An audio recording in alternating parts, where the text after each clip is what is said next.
Muito bom dia, a graça e a paz do nosso Senhor e Salvador Jesus Cristo, nesta manhã de sábado, deixa eu ver a data de hoje, 5 de julho de 2025, nós estamos aqui justamente às 8h55 da manhã, um feliz sábado para todos, desde a cidade de Belford Roxo, Rio de Janeiro.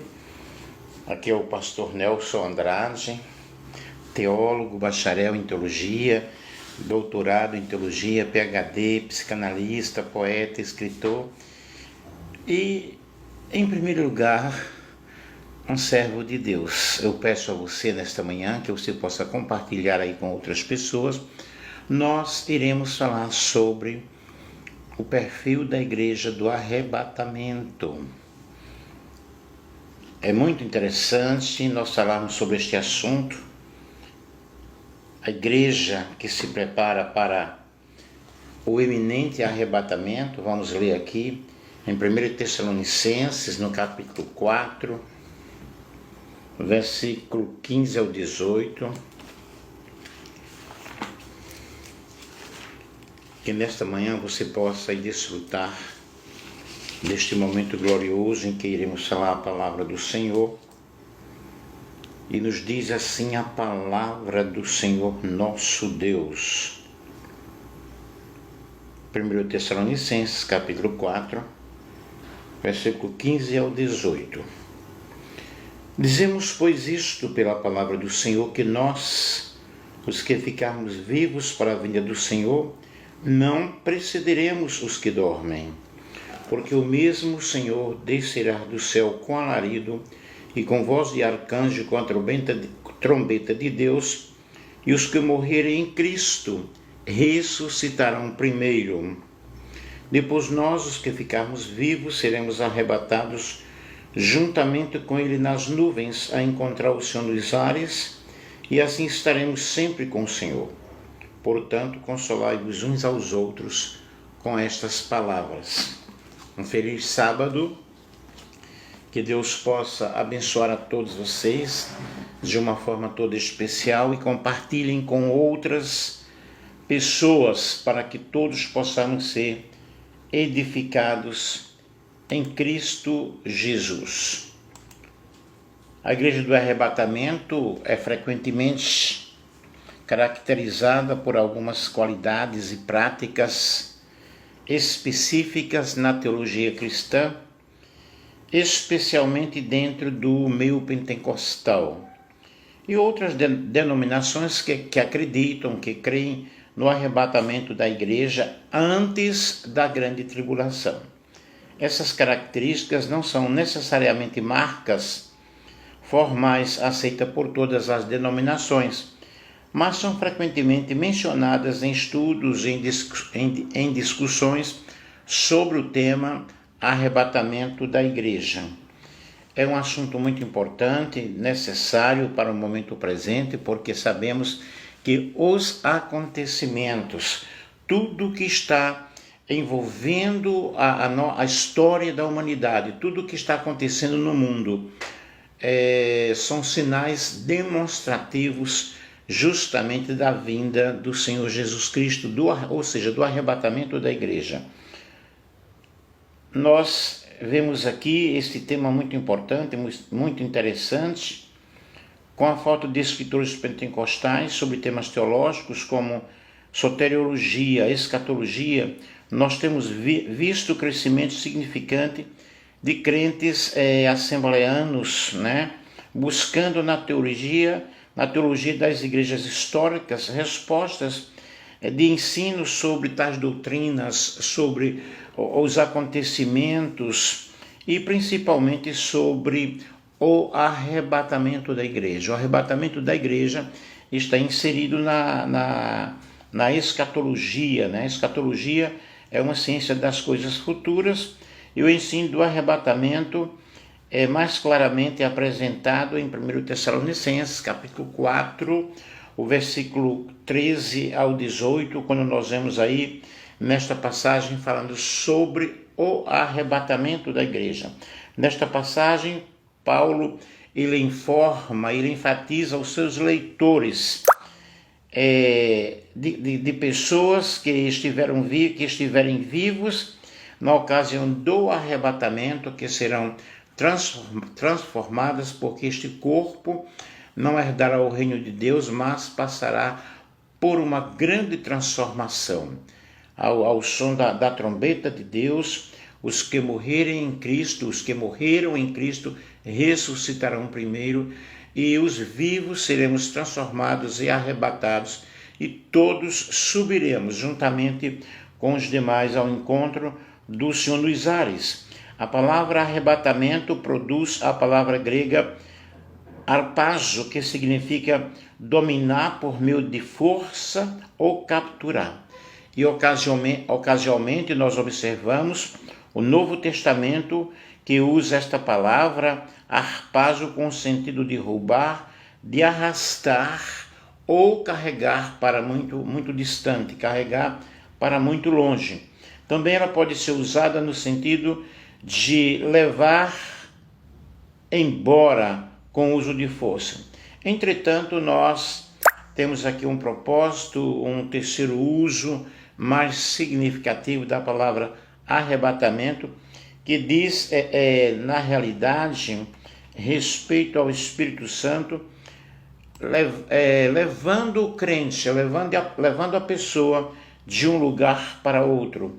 E nós encontramos esse uso em 4 ocorrências, em Atos, no capítulo 8 e o versículo 39, vamos ler aqui. Atos, capítulo 8, versículo 39. Vamos ler em nome do Pai, do Filho e do Espírito Santo. E quando saíram da água, o Espírito do Senhor arrebatou a Filipe, e não viu mais o eunuco, e jubiloso continuou o seu caminho. E Filipe se achou em Azoto, e indo passando, anunciava o evangelho em todas as cidades, até que chegou a Cesareia. Aqui nós vemos a expressão, arrebatamento, que o Senhor arrebatou a Filipe. Depois nós temos em 2 aos Coríntios, capítulo 12, versículo 2. 2 aos Coríntios, capítulo 12, e o versículo 2. É muito interessante nós comprovarmos através dos versículos bíblicos, né? 2 aos Coríntios, capítulo 12, e o versículo 2, que diz: Conheço um homem em Cristo, que há 14 anos, se no corpo não sei, se fora do corpo não sei, Deus o sabe, foi arrebatado até ao terceiro céu. Aqui nós vemos um capítulo falando sobre as visões e provas do Senhor. E Tessalonicenses 4,17, que é o versículo que nós já lemos aqui, que fala justamente sobre o arrebatamento da igreja, e nós cremos, 1 Tessalonicenses, capítulo 4, e o versículo 17. Depois nós, os que ficarmos vivos, seremos arrebatados, juntamente com ele nas nuvens, a encontrar o Senhor nos ares, e assim estaremos para sempre com o Senhor. Portanto, meus queridos, nós vamos falar sobre este assunto de uma forma resumida, claro, porque seria um estudo para bastante tempo, mas vamos aqui dar uma resumida, fazer uma sinopse sobre os aspectos da igreja, do arrebatamento, o perfil da igreja, que na realidade está preparando-se cada dia para o arrebatamento. A iminência a iminência da volta de Cristo. Um acontecimento iminente é aquele que está prestes a acontecer a qualquer momento. E nunca se pregou tanto sobre o arrebatamento como na época atual. Todas as igrejas estão pregando sobre a volta de Cristo, estão pregando sobre o arrebatamento, e nós precisamos pregar justamente sobre a iminente volta de Cristo, iminente volta do Senhor Jesus Cristo. Se o fato é iminente, não existe um período predeterminado ao fato. Isto é, ele pode justamente acontecer a qualquer momento. Nós não sabemos o dia e nem a hora, mas a certeza é: Cristo virá e não tardará. Os sinais estão presentes a todo instante, a todo momento. E um acontecimento iminente não pode ser em breve, porque um fato breve precisa ocorrer dentro de um período de tempo pequeno. Contudo, o fato iminente pode até ocorrer um período pequeno de tempo, mas não precisa ser assim para ser iminente. Nos textos bíblicos ligados ao arrebatamento da igreja, nós somos encaminhados a aguardar a vinda do Senhor, a vigiar em todo momento, a vigiar a todo instante, porque Cristo está às portas. É a pregação da última hora. Jesus voltará. Precisamos estar preparados para a volta do Senhor Jesus Cristo. E a igreja aguarda alguém, aguarda uma pessoa, evidentemente Jesus, e não uma série de eventos. Os sinais são para a segunda vinda de Jesus, que tem relação com Israel, os ímpios. Os sinais estão manifestados cada dia, cada momento, em todos os países, em todos os setores da sociedade, seja no âmbito político, no âmbito social, no âmbito religioso. Os sinais da volta de Cristo estão presentes em toda e qualquer situação. Portanto, nós precisamos estar preparados para a volta de Cristo. Jesus voltará uma única vez em duas fases distintas. A primeira fase será invisível, será para a igreja do Senhor, será para a noiva do Cordeiro, e que espera o seu noivo, e será antes da grande tribulação. Segunda fase será visível, será a manifestação de Cristo em glória, acompanhado com seus santos anjos e com a igreja. A igreja será arrebatada e na vinda de Cristo virá com os anjos e com a igreja. E anjos depois da grande tribulação. A primeira fase chama-se arrebatamento. A segunda fase chama-se revelação. Na primeira fase ele arrebatará a igreja e na segunda fase ele virá com a igreja. Na primeira fase ele virá sobre as nuvens e na segunda fase descerá sobre o Monte das Oliveiras. Na primeira fase o mundo não verá. Na segunda fase todos o verão, mesmo aqueles que o transpassaram. E considerando essas manifestações de Jesus na sua primeira e segunda fase, nós podemos dizer que em Belém ele veio como Messias, em Belém ele veio como o Verbo encarnado, como o Salvador da humanidade. Nos ares ele virá como noivo, que já está preparado para a sua noiva, a igreja, que está sendo ataviada, que está sendo preparada, que o Espírito Santo está falando a essa igreja todos os dias, em todos os momentos, em todas as situações, para que nós possamos estar vigiando em todo o tempo, porque a qualquer momento ouvir-se-á o grito: eis o noivo, saí ao seu encontro, igual à parábola das 10 virgens. Nos ares ele virá como noivo para a sua igreja, e no Monte das Oliveiras ele virá como juiz e rei dos reis para julgar as nações e para estabelecer o milênio, o seu reino milenar. A igreja, na realidade, ela é um mistério revelado. O conceito etimológico de igreja, do grego eclésia, ek, significa para fora, eclésia, ou kaleo, chamados ou convocados. E no grego secular, eclésia, designavam uma assembleia pública, uma multidão, um ajuntamento popular.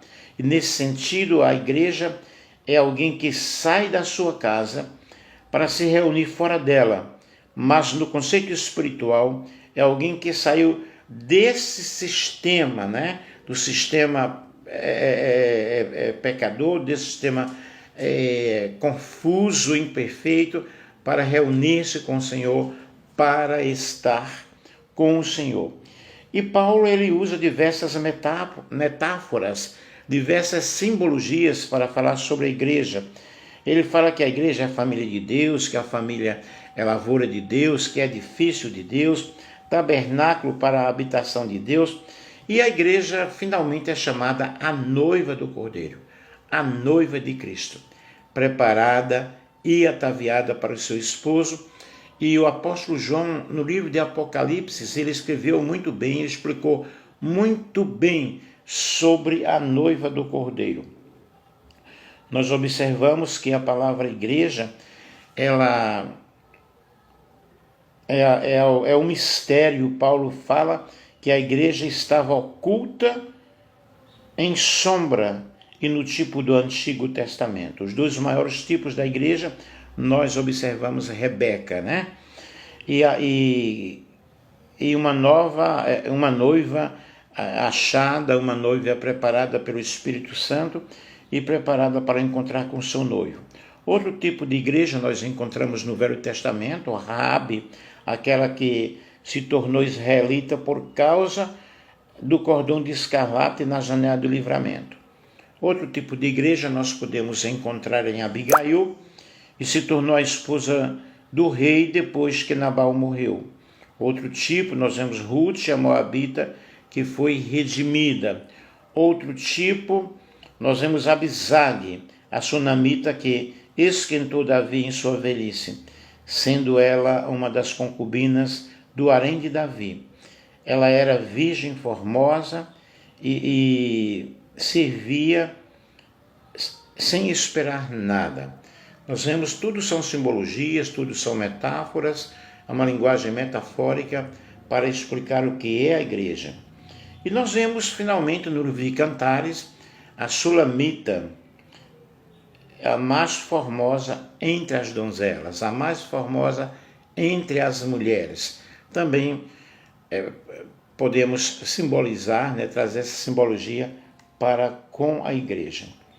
E quem é na realidade esta, né, que aparece como a alva do dia, formosa como a lua, brilhante como o sol, imponente como o exército de bandeiras? Aqui nós temos fases importantes: a alva do dia, a igreja primitiva, que enfrentou o período das trevas e brilhou, enfrentou toda aquela situação, todas as perseguições, mas ninguém pôde deter a marcha da igreja, cumprindo-se as palavras do próprio Cristo, que as portas do inferno não prevaleceriam contra a igreja do Senhor.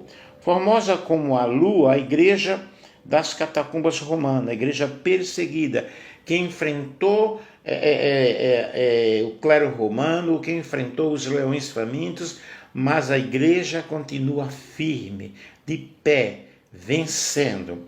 Igreja gloriosa, triunfante, igreja vencedora, porque o fundador da igreja foi Jesus.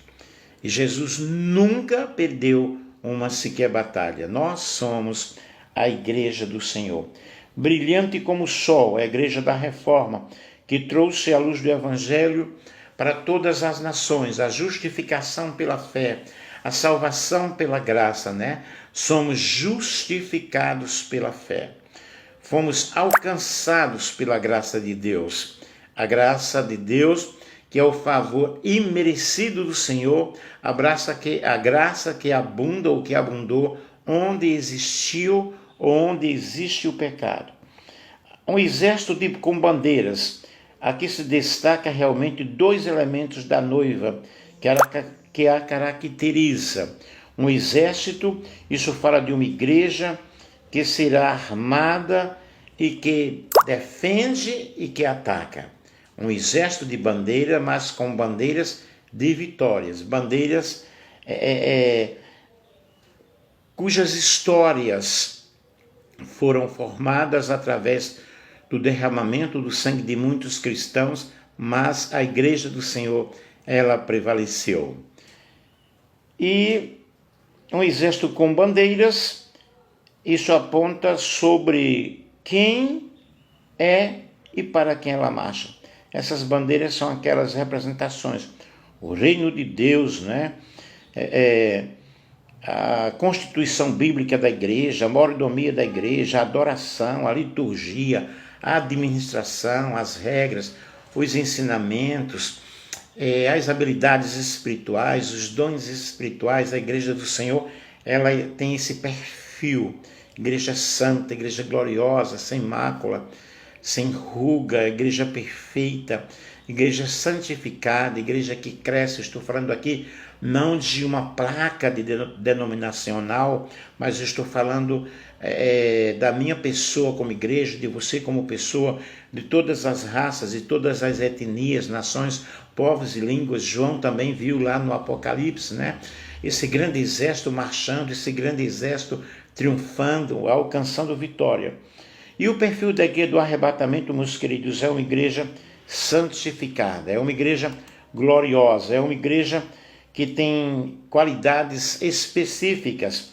A igreja do arrebatamento é caracterizada por algumas qualidades especiais. Aqui nós temos a fé e a perseverança.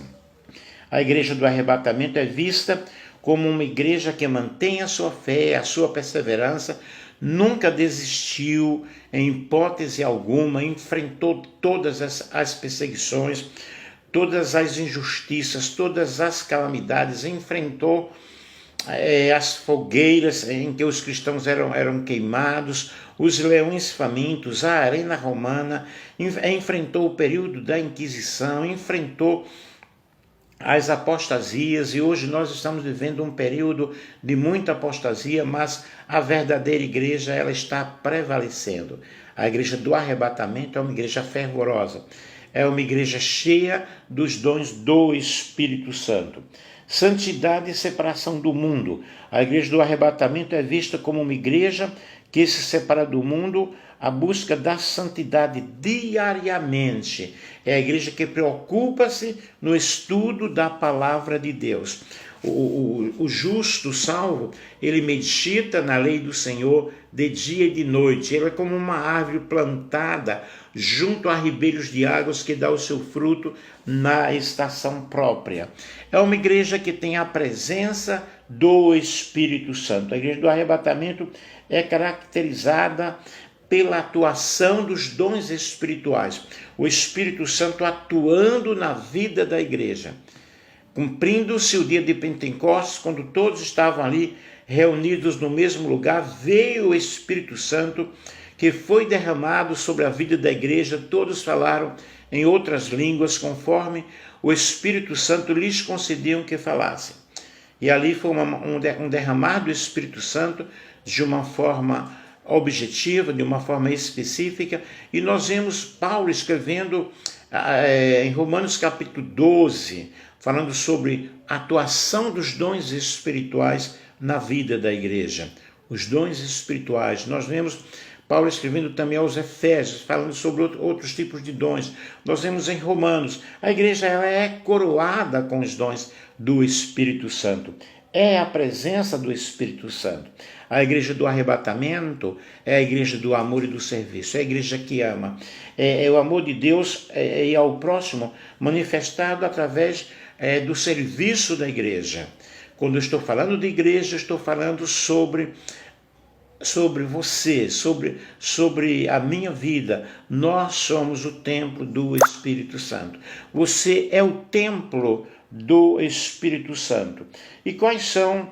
Nós vemos aí a igreja do arrebatamento, ela tem unidade na diversidade, embora possa haver diferentes pontos de vista sobre o arrebatamento em si. A igreja do arrebatamento é frequentemente vista como uma comunidade cristã, unida em amor, na fé, na cooperação do Evangelho, na propagação do Evangelho, na atuação dos dons do Espírito Santo, na manifestação do Espírito Santo na vida dessa igreja. Essa igreja é uma igreja que ora. A igreja do arrebatamento é aquela igreja que está preocupada com a prática da oração, que vive uma vida de oração, buscando através da oração o falar com Deus, a comunhão com Deus, a presença de Deus no meio da igreja. A igreja do arrebatamento, meus queridos, é uma igreja que testemunha. Ela tem a responsabilidade de compartilhar o Evangelho com outras pessoas, de testemunhar dos milagres que acontecem. Uau, e milagres acontecem? Claro, nós temos muitos milagres através dos servos de Deus, cumprindo-se o que está em Marcos, quando diz que estes sinais seguirão aos que creem. Em meu nome expulsarão demônios, curarão as enfermidades, porão as mãos sobre os enfermos, eles ficarão curados. É uma igreja também de adoração. A adoração a Deus é uma prática central, expressando a nossa gratidão, expressando a nossa alegria, o nosso louvor, a nossa adoração. Portanto, a igreja do arrebatamento deve ser uma igreja que adora o Senhor em espírito e em verdade. É necessário nós entendermos que, além de tudo, a igreja do arrebatamento é uma igreja evangelizadora. A igreja do arrebatamento envolve a atividade do seu trabalho, um trabalho local, um trabalho urbano, um trabalho além fronteira, em outros países, com envio de pessoas, de missionários que possam semear a palavra de Deus. Observe que eu estou falando aqui sobre esta igreja autêntica, sobre esta igreja viva, a igreja que será arrebatada. A igreja que será arrebatada é caracterizada em sua busca pelo fervor. Nós precisamos buscar esse fervor do Espírito Santo. Paulo lhe diz: não vos embriagueis com vinho, no qual há contenda, mas enchei-vos do Espírito Santo. Essa é a primeira marca de uma igreja ideal. A igreja em Éfeso possuía muitas qualidades. Cristo conhecia o seu trabalho árduo, a sua perseverança, a sua intolerância ao mal e o seu discernimento teológico. Cristo tinha algo contra essa igreja. Efésios capítulo 2, versículo 4. Você abandonou seu primeiro amor. Todas as virtudes dos Efésios não compensaram aquelas falhas. Aquela igreja havia abandonado o seu primeiro amor. E nós precisamos ressignificar a nossa vida espiritual, ver como nós estamos servindo ao Senhor, ver aonde nós perdemos e recomeçar com uma vida santificada e progressiva, crescendo sempre. A Bíblia diz, portanto, meus amados irmãos, sede firmes e constantes no Senhor, sabendo que o vosso trabalho no Senhor não é vão e que o vosso trabalho tem uma recompensa. Depois de sua fundação, cerca de 40 anos se passaram e uma nova geração despontou na igreja de Éfeso, a qual perdeu o fogo da sua primeira devoção. Muitos cristãos, na realidade, têm perdido o seu primeiro amor e nós precisamos voltar às práticas do primeiro amor. O que nos faz abandonar realmente o nosso primeiro amor? O nosso dia a dia, né? E os Efésios esqueceram de manter o fogo no altar. A religiosidade. Muitos têm apenas uma aparência de vida cristã, mas, no entanto, as pessoas têm uma religiosidade. E Cristo não quer que você tenha uma religiosidade.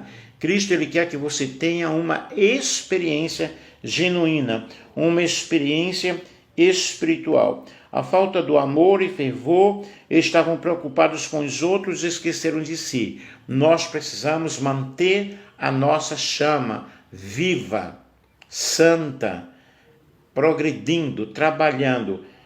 E a igreja que será arrebatada tem como perfil a fidelidade em meio às provações.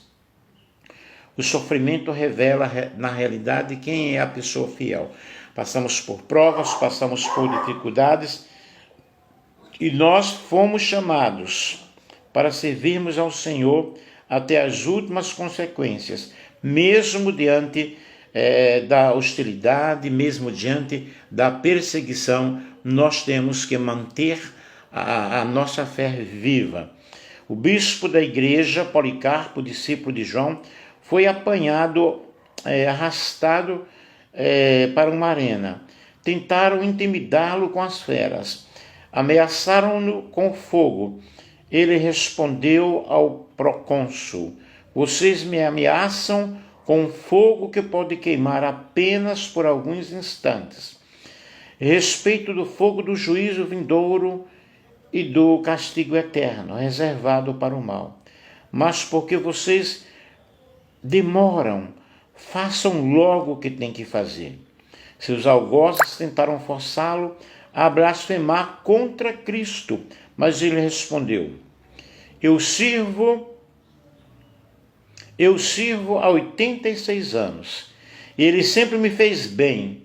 Como posso blasfemar contra o Salvador e Senhor, que me salvou?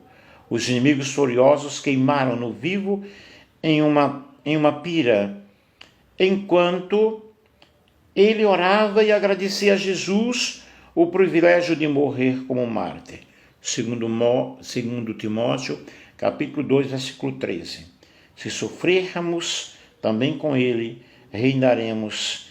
Se o negarmos, também ele nos negará. A igreja do arrebatamento é uma igreja que prega a verdade, que prega a palavra do Senhor.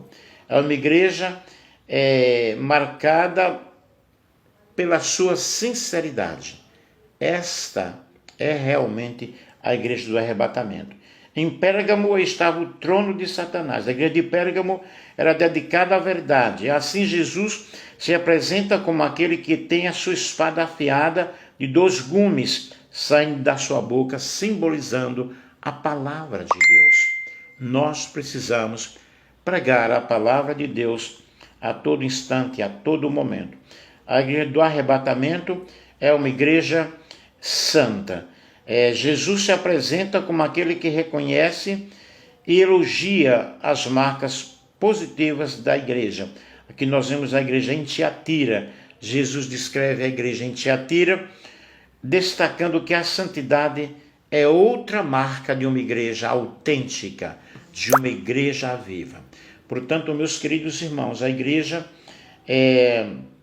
nós observamos que a igreja era operosa, ela trabalhava, ela estava cheia, as pessoas estavam pregando a verdade, a igreja era marcada pelo amor, e nós vemos o que faltava em Éfeso, havia em Tiatira. Nós precisamos realmente pregar o amor e viver a prática do amor.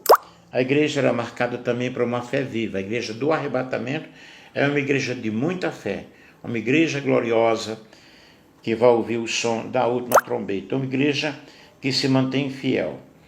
A igreja do arrebatamento é uma igreja que busca um constante avivamento, um avivamento que venha a acabar com esses sermões filosóficos, uma igreja que prega a prosperidade, mas a prosperidade espiritual. A igreja do arrebatamento não é a igreja que faz a mercadologia da fé, mas é uma igreja que prega o arrebatamento, que prega a santidade, que prega o amor, que vive o amor e preocupa-se com as pessoas. É uma igreja que não é materialista, mas muito pelo contrário. É uma igreja com um avivamento espiritual, de forma que tem a preocupação com a evangelização. E a igreja do arrebatamento é a igreja que justamente está pregando a volta de Cristo, está pregando a iminente volta do nosso Senhor e Salvador Jesus Cristo. A igreja que será arrebatada é caracterizada pela obra missionária. É a igreja que está preocupada com a evangelização.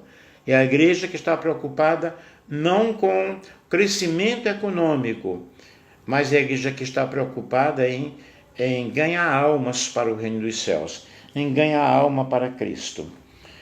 A igreja do arrebatamento é uma igreja que vive a sua integridade. Jesus usou 3 metáforas para descrever, por exemplo, sobre a igreja de Laodiceia. A metáfora existente na cidade sem água, cuja água morna que causava náuseas. E Cristo prefere que seus discípulos sejam quentes e que eles possam realmente ser cheios do Espírito Santo. O problema da igreja de Laodiceia não era teológico nem moral. Não havia falsos mestres nem heresias. Não havia pecado de imoralidade nem engano. Não há na carta menção de hereges, malfeitores ou perseguidores. Mas a vida espiritual da igreja era uma igreja morna. E nosso fogo espiritual íntimo com Cristo deve realmente ser quente, cheios do Espírito Santo. A metáfora para aqueles que muda para mendigos, nus e cegos, são mendigos porque não têm como comprar o perdão dos seus pecados. São nus porque não têm roupas adequadas para estarem vestidos espiritualmente diante da presença do Senhor. E Jesus, meus queridos, ele vem buscar uma igreja que ama, uma igreja não interesseira, uma noiva que ama. A meretriz é interesseira. Noiva que assume e mantém o compromisso. A meretriz tem casos de aventura. Noiva que cuida das coisas do noivo. A meretriz tira proveito. E noiva que enfrenta tudo e todos. A meretriz abandona nas horas mais difíceis. Noiva que espera o Senhor. A meretriz força, né? Noiva é espiritual, a meretriz ela é carnal. O que é que nós precisamos então aprender com esta mensagem de hoje? Que a igreja do arrebatamento é uma igreja pura, é uma igreja gloriosa, é uma igreja santa, diante da presença do Senhor nosso Deus. E o que é que nós precisamos fazer, queridos?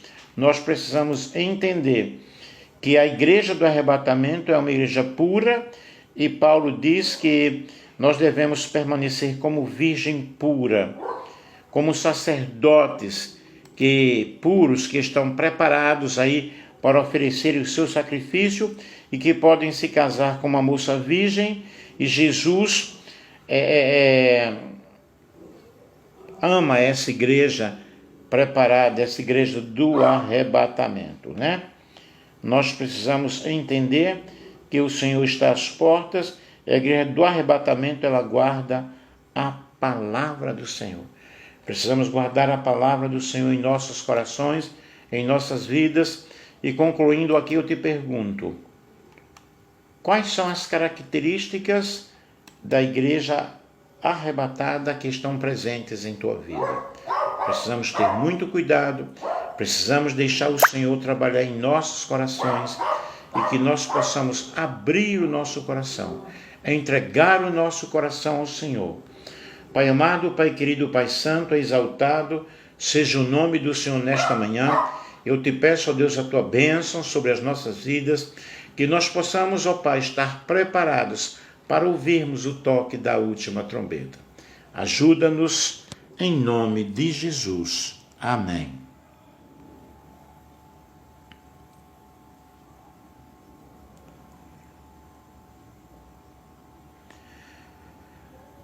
Oi, Kaique, tudo bem?